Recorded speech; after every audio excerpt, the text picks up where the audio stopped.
I'm going to talk to you this evening on the subject of the spectrum of love.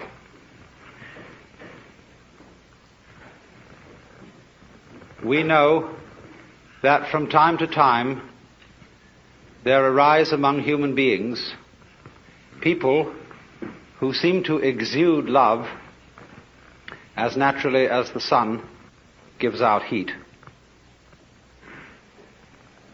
We would like to be like that, and by and large, man's religions are attempts to cultivate that same power in ordinary people. But unfortunately, they normally go about this task as one would attempt to make the tail wag the dog. I remember when I was a small boy in school, I was enormously interested in being able to do my schoolwork properly. And everybody told me that I didn't work hard enough and that I ought to work. I had an intense desire to do this, but when I asked, "How do you work?" everybody shut up like a clam. So I was extremely puzzled, but there were teachers who apparently knew how to work and had attained considerable heights of scholarship, and I admired them very much for their attainments. And so I thought that maybe I could learn the secret by copying their mannerisms. I would imitate the style of handwriting that they used. I would use the same kind of pen. I would affect the same mannerisms of speech and gesture, and insofar as I could get around the school uniform, even of clothing. I must assure you this, of course, was a private school in England, not a public school in America. But none of this revealed the secret, because I was, as it were, copying the outward symptoms and knew nothing of the inner fountain of being able to work. And exactly the same thing is true in the case of people who love. When we study the behavior of people who have the power of love within them, we can catalogue how they behave in various situations, and out of this catalogue formulate some rules. One of the peculiar things we notice about people who have this astonishing universal love is that they are apt, but not always so, but they are apt very often to play it rather cool on sexual love. The reason for this is, generally speaking, unknown to preachers, but it is because an erotic relationship with the external world operates, so far as they're concerned, between that world and every single nerve ending. Their whole organism, in all its aspects, physical, psychological, and spiritual, is an erogenous zone. And therefore their flow of love is not specialized or canalized so exclusively in the genital system as it is with most other people. Especially in a culture such as ours, where for so many centuries that particular expression of erotic love has been so marvelously repressed as to make it seem the most desirable kind of love that there is. And so we have, as a result of 2,000 years of Christianity, sex on the brain, which isn't always the right place for it.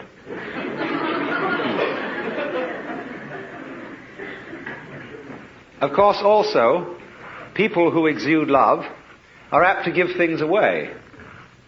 They are, in every way, like rivers. They stream. And so when they collect possessions and things that they like, they are apt to give them to other people, because have you ever noticed that when you start giving things away, you keep getting more? In the same way as you empty you create a vacuum, nature abhors a vacuum, and more flows in.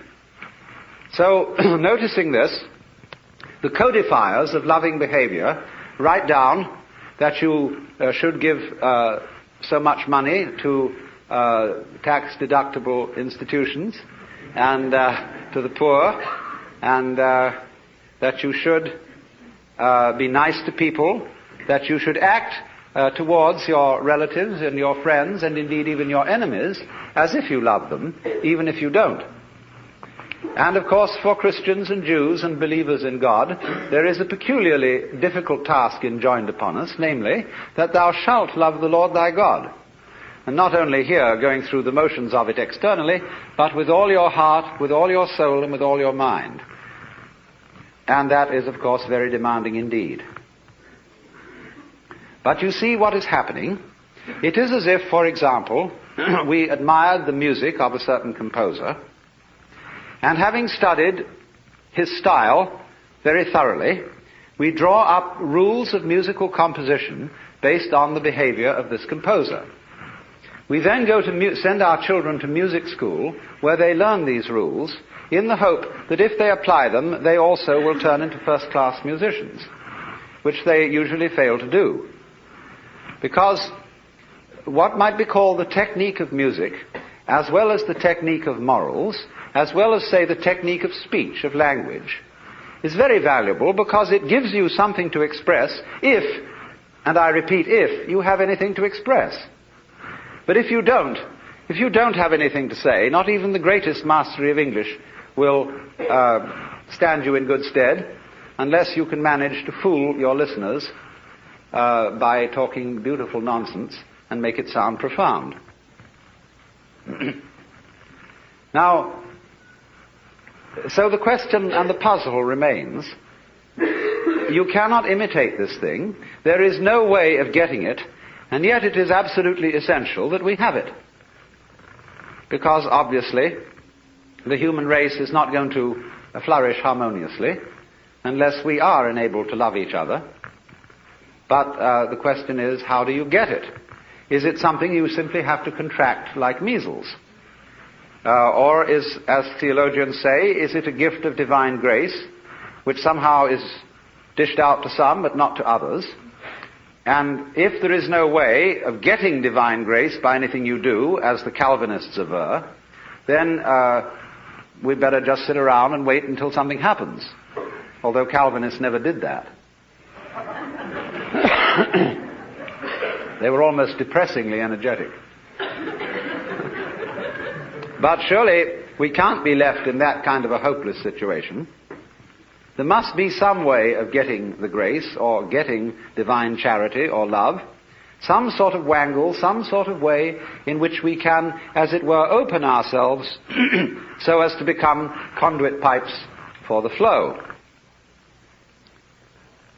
And so the more subtle preachers try to see if we can open ourselves and teach methods of meditation and spiritual discipline in the hope that we can contact this power.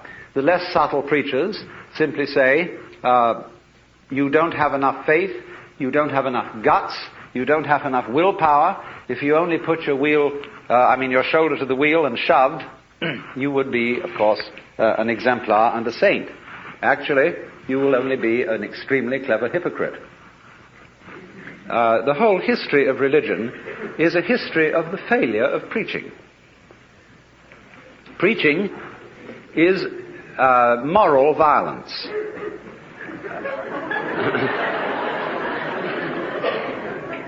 If when you deal with the so-called practical world and people don't behave as you would wish they would, you get out the army or the police force or the big stick, and if those strike you as somewhat crude, you resort to giving lectures.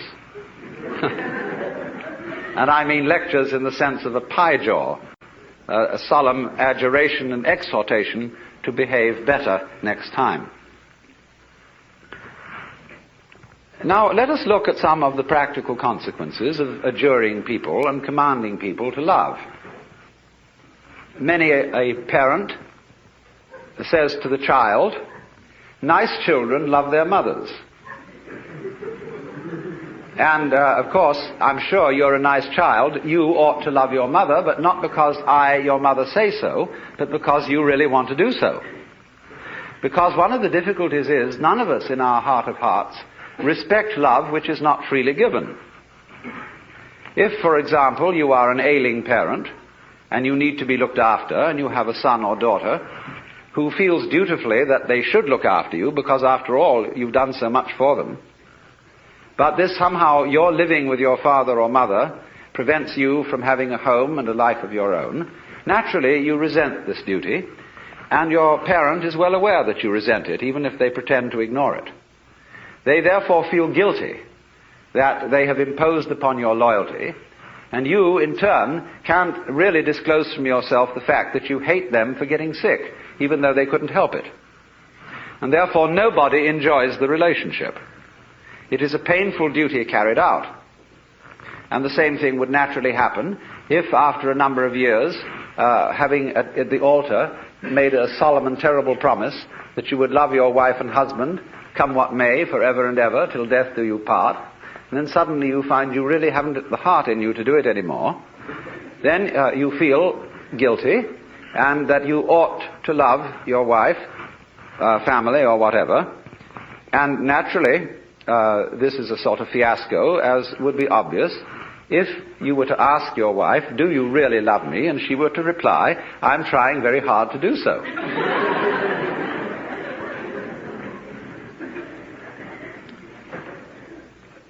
You see, the difficulty of it is this. You cannot teach a selfish person to be unselfish by any means. That is to say, whatever a selfish person does, whether it be giving his body to be burned or giving all that he possesses to the poor, he will still do it in a selfish way of feeling. And he will be able to do this with extreme cunning, a marvelous self-deception, and deception of others besides. But the consequences of fake love are almost invariably destructive, because they build up resentment on the part of the person who does the fake loving, as well as on the part of those who are its recipients. This is why the foreign aid program has been such a dismal failure. Now, of course, you may say that I'm talking in a very impractical way, because you would say, well, do we just have to sit around and wait until we become inwardly converted and learn through the grace of God or some sort of magic how to love, and in the meantime do nothing about it and conduct ourselves as selfishly as we feel? There is, as a matter of fact, something to be said for that. Because the first problem in the whole of this is honesty. And the reason why the Lord God says at the beginning of things, thou shalt love the Lord thy God with all thy heart and with all thy soul and with all thy mind, is not because the Lord God is stupid, but because he's very clever. That which appears to be a commandment is actually a challenge, or what in Zen Buddhism would be called a koan, a spiritual problem.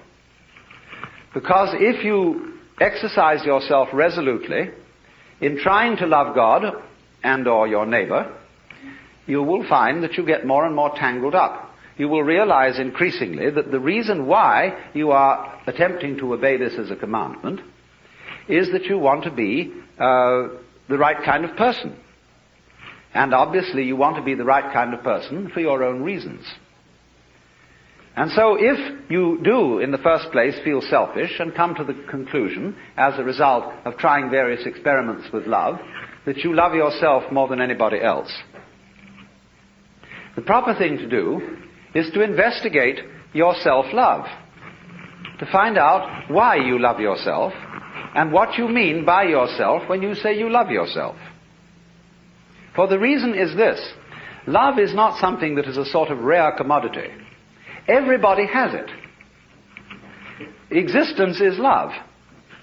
But it's like water flowing through a hose. It depends in which direction you point it. So everybody has the force running. And maybe the way in which you find the force of love operating in you is that you have a passionate like of booze, or ice cream, or automobiles, or good-looking members of the opposite sex, or even the same sex. But there is love operating. And people, of course, tend to distinguish between the various kinds of love. There are good kinds, such as divine charity, and allegedly bad kinds, such as, in quotes, animal lust. But it should be understood, I think, that they are all forms of the same thing. But they differ in rather the same way that the colors of light, of white light, divide into the spectrum when passed through a prism. So we might say that the red end of the spectrum of love is Dr. Freud's libido. And the violet end of the spectrum of love is agape, the what is called divine love or divine charity. And that in the middle, the various yellows, blues and greens are friendship, human endearment, consideration, and all that sort of fellow feeling. But it's all the same thing. And so the thing is, first of all, to get it moving, to follow whatever kind of love you have in the first place. Because you cannot control love until you have some to control, until you have it running. You've got to get your car running before you can learn how to drive it. You will not become a skillful driver by sitting at a still car in a garage any more than you will become a skilled dancer if you simply never move your arms and legs. And so, the first thing then is to discover what indeed you do love, if anything. And you will find there is something. And then go into the nature of that. Now, it's said that selfish people love themselves. I would say that that is really a misunderstanding of the whole thing, because yourself is something that is really impossible to love. There are various reasons for this, but one obvious reason is that loving oneself is as difficult as kissing your own lips. Oneself, when you try to focus on it, to love it or to know it, is oddly elusive. It always slips away like the pursued tail of a dog who is trying to get hold of his own tail. So to pursue your own end has some difficulties about it.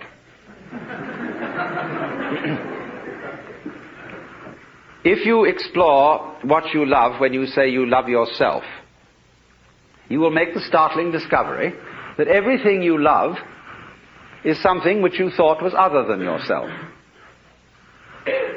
Even if it be very ordinary things such as ice cream or booze,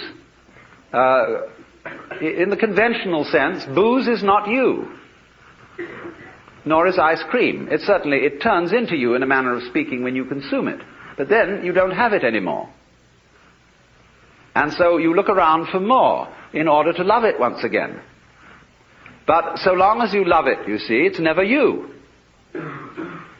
When you love people, even however selfishly you love them, because of the pleasant sensations they give to you, still, it is somebody else that you love.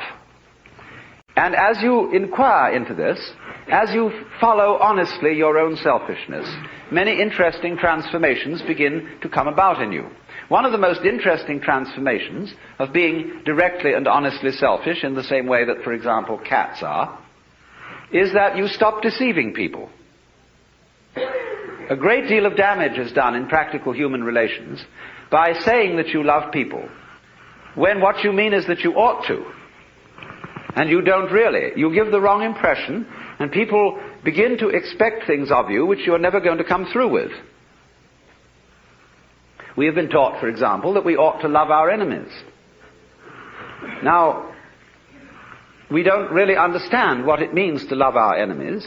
We think it means to be charitable towards them in the hope that we will convert them, and so that they will cease to be our enemies. The real reason for loving enemies is that one needs enemies. They're terribly important to you. For example, I think that some of you here feel that you belong to a nice set of people.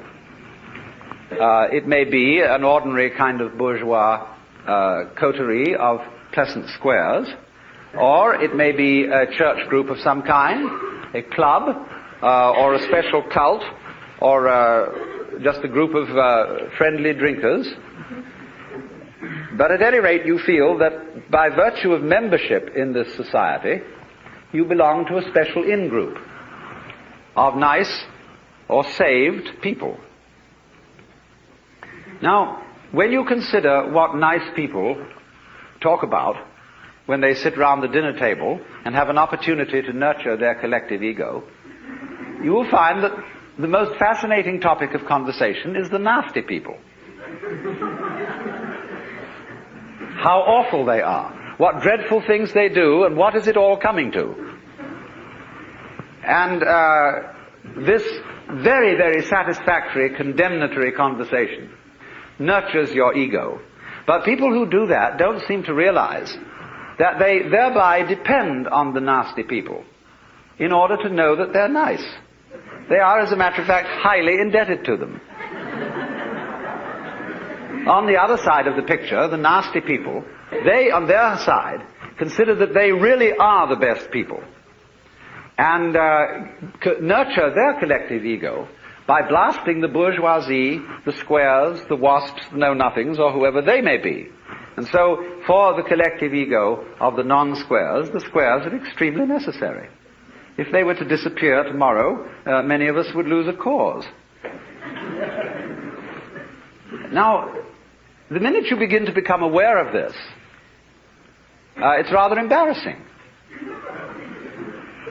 It's, of course, humorous, and I'm glad that you see this. Because at once you begin to realize how much you depend on an enemy, or an outsider, or a group of damned people as distinct from your own group of saved people. And so you begin to realize that if your collective ego, or yourself, depends on your being on the in, but you can only be on the in with relation to something that is out. And since the in and the out are inseparable, if there is to be any in or any out, you suddenly discover that yourself is bigger than you thought it was.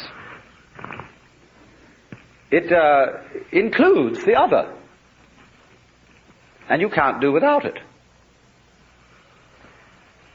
This brings about a fundamental change in the understanding of the meaning and nature of self. And thereupon, there become a change of attitude to other people, even if you continue with some formal opposition to them and disapproval of them.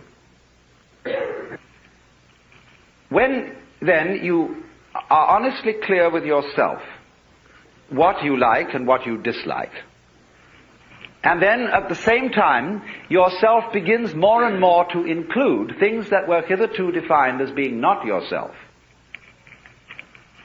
your love, which is what you are, begins to express itself quite naturally and unaffectedly in a wider way.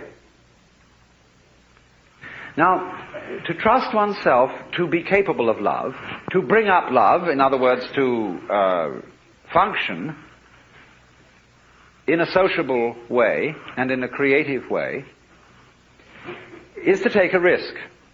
It's a gamble. Because you may not come through with it. And in the same way, when you fall in love with somebody else, or you form an association with somebody else, and you trust them, they may, as a matter of fact, not fulfill your expectations. But that risk has to be taken. The alternative to taking that risk is much worse than trusting and being deceived. In other words, to live together, you have to take risks. There will be disappointments and failures and disasters as a result of taking these risks.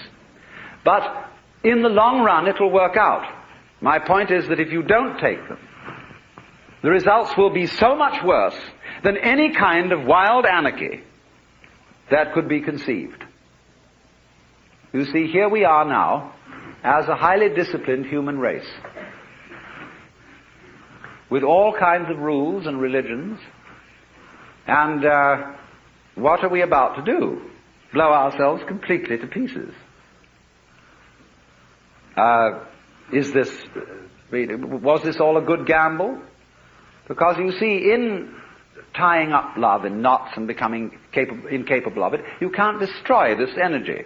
You turn it, when you won't love and you won't let it out, the thing comes out in the form of self-destruction. The alternative to self-love, in other words, is self-destruction. Because you won't take the risk of loving yourself properly, you will be compelled instead to destroy yourself. So, which would you rather have?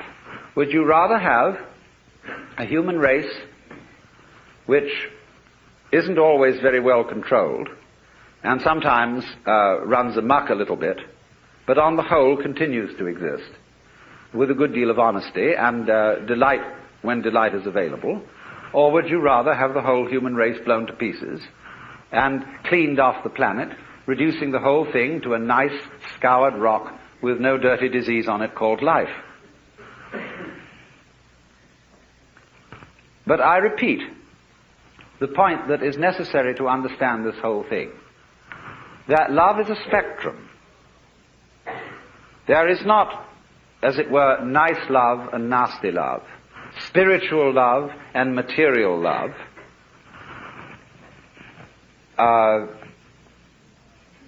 mature affection on the one hand and infatuation on the other. These are all forms of the same energy. And you have to take it and let it grow where you find it. If you find that only one of these forms exists in you, if at least you will water it, the rest of the plant will blossom as well. But the essential prerequisite from the beginning is to let it have its way.